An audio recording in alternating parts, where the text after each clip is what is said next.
Yeah, this is Paul. Yeah. I'm reading You and the Law. Yeah. Now, in number 257, it says special rules of liability involving children. The courts of most states have set various ages below which a child is held not capable of a proper understanding of danger. Now, thus, let's say as a father, I have a good understanding of danger. And you issue a protection order in 2011 where my rights were being violated, but at that time certain things were going on and I accepted that I was involved in what I would say during the time of the Purple Haze and the time of the witch, that it was better that I just waited. Now, the protection order was issued in 2011. I was arrested on May 27th. I went through a jury trial. I was found not guilty. But the county had decided to reissue it again when I didn't break the protection order. Now, as I understood it, they should have removed it then.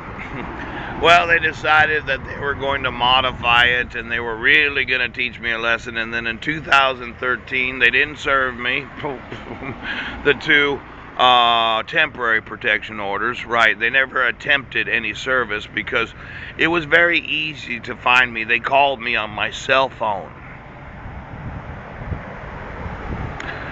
So they put it in a newspaper trying to make me look bad as a father. Well, I just waited. And I waited, and then they called me, and a couple days before a court hearing, they served me. The sheriff did in Sequim. Yeah.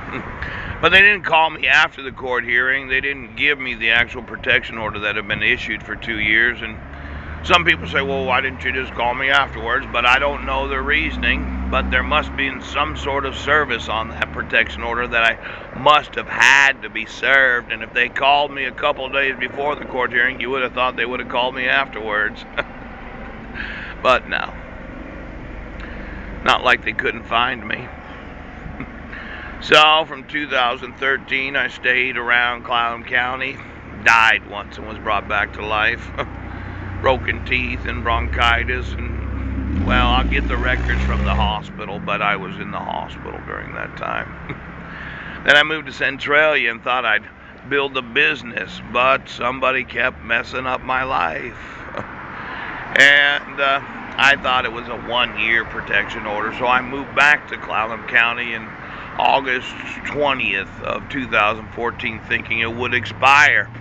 I hadn't seen anything online that would have led me to believe that they were reissuing it.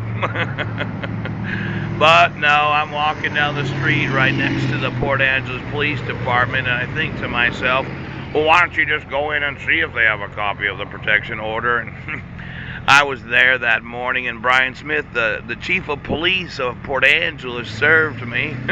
And I read it, and I found out, oh, it's been issued to 2015. Well, I might as well just wait for it to expire. I mean, you can't issue these things for 6 years!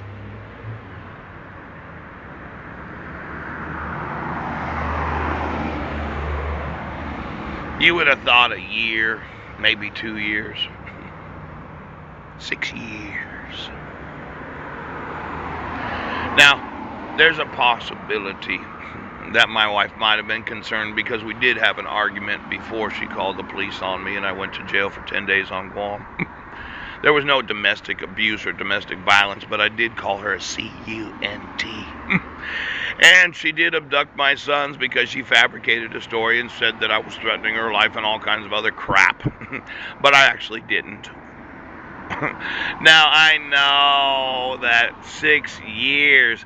Now, I don't know how long a protection order is actually designed to keep children out of danger. But I kind of thought it was one of these, well, you go to diversion, you do your 7 hours of parenting classes, and then you remove it. Because I was never a threat, and we'd been married for 10 years without any incident. In fact, I didn't use any cuss words for 4 years before then. Now, children don't understand danger the way that adults do. Let's say you're sitting at home watching this video and you yourself think, well, I'm a sheriff and I should enforce the law. And then you realize you're an accomplice to probably one of the greatest crimes in America's history, violating the civil rights of American citizens for the last 6 years. Violating the rights of my sons. Quite possibly violating some of the rights that my wife had. And instead of just sending me an email so that I can contact them, you decided that you're just not going to enforce the laws of the United States. Was a protection order really designed to be issued for 6 years?